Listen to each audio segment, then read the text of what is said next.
यदक्षरं वेदविदो वदन्ति विशान्ति यद्यतयो वीतरागाः यदिच्छन्तो ब्रह्मचर्यै चरन्ति तत्ते पदं संग्रहेण प्रवक्ष्ये. In this verse, Krishna refers to the ultimate reality, Akshara, the imperishable or eternal aspect, which is spoken of by the wise, yogis, those who have renounced attachment and desire seeking to enter this state, brahmacharis, those who practice celibacy and self-discipline aspiring to this supreme goal. Krishna promises to explain the essence of this eternal state, which is the ultimate goal of spiritual seekers.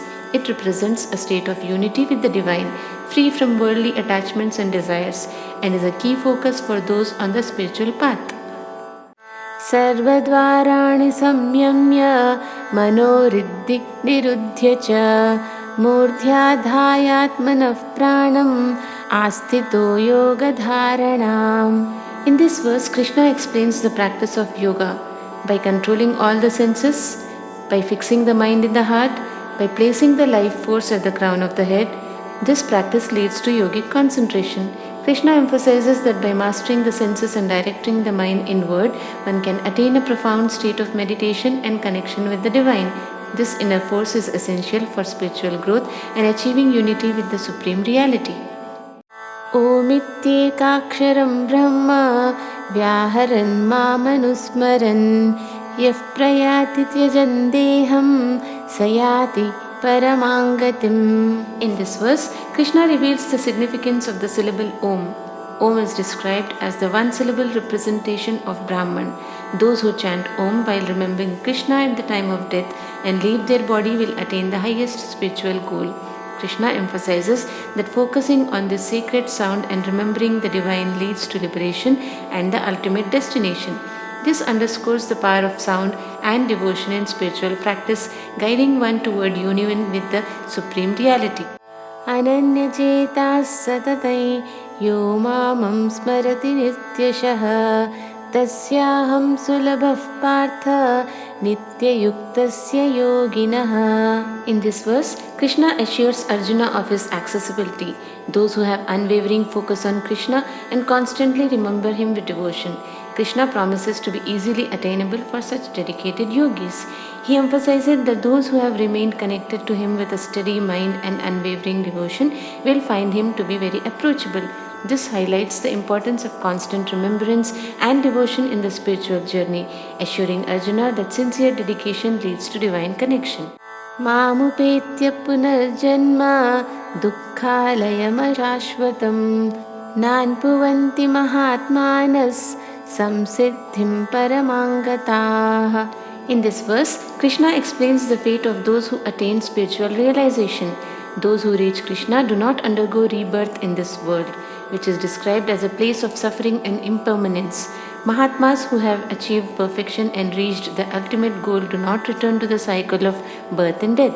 Krishna reassures Arjuna that true realization and union with the divine free one from the hardships of life, highlighting the significance of spiritual progress and liberation from the cycle of reincarnation. Abrahma bhuvanan lokaf punaravartinorjuna mamupaityattu kaunteya punarjanmana vidyate. In this verse, Krishna contrasts the cycles of worldly existence with spiritual liberation. Krishna emphasizes that while even the highest realms are temporary, reaching him leads to eternal liberation. This reinforces the idea that true spiritual achievement transcends the temporary experiences of the material world, offering lasting peace and freedom. Sahasrayuga paryantam aharya brahmano viduhu ratri yuga sahasrantan teho ratravido janah. In this verse, Krishna explains the vastness of time in relation to the cosmic cycles. Krishna points out that those who understand the nature of time know that the cycles of creation and destructions are immense. This highlights the eternal nature of the universe and the importance of recognizing the temporary nature of our existence in relation to the cosmic scale, encouraging a focus on the eternal truth beyond these cycles. Avyaktaadvyaktayah sarvah प्रभवन्त्यः हरागमे रात्र्यागमे प्रलीयन्ते तत्रैवाव्यक्तसंज्ञके. In this verse, Krishna explains the cycle of manifestation and dissolution. Krishna highlights the cyclical nature of existence. Creation and dissolution are continuous processes. This teaches that all things come into being and eventually return to their original state, emphasizing the impermanence of the material world and the eternal nature of the unmanifest reality.